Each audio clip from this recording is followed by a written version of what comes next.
দেশের বিভিন্ন স্থানে বেড়েছে মারাত্মক বিষধর সাপ রাসেলস ভাইপারের উপদ্রব, যার দংশনে বেড়ে যাচ্ছে মৃত্যুর সংখ্যা। বিশেষ করে ফরিদপুর, মানিকগঞ্জ, রাজশাহী সহ পদ্মা নদী তীরবর্তী এলাকায় দেখা দিয়েছে আতঙ্ক।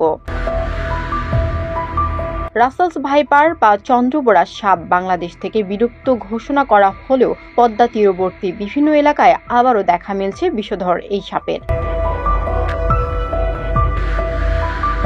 গবেষকরা বলছে এরই মধ্যে প্রতিকূল পরিবেশে টিকে থাকতে স্বভাব পরিবর্তন করছে রাসেলস ভাইপার। গবেষকরা আরও বলছেন, অনুকূল আবহাওয়ার কারণে বিষধর সাপ রাসেলস ভাইপার ছড়াচ্ছে।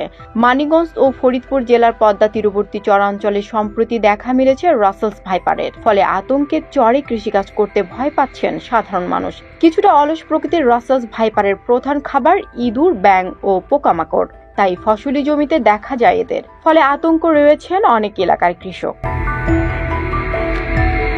গঙ্গা হয়ে পদ্মা দিয়ে 2009 থেকে 2010 সালে ভেসে এসে পদ্মার চরাঞ্চলে অবস্থান নেয় এরা।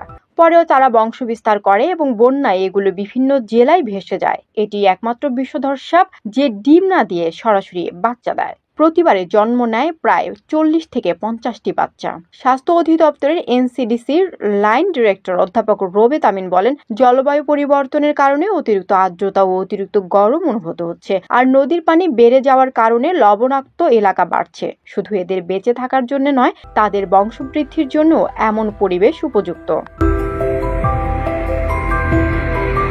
বর্তমানে এই সাপ দেশের 28টি জেলায় ছড়িয়ে পড়েছে।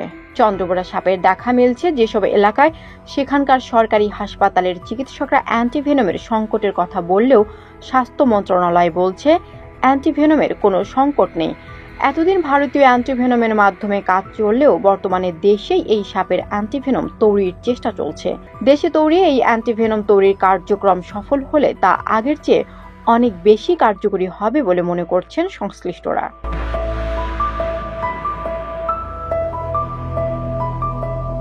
তানজিনা ইসলাম, জেপি নিউজ।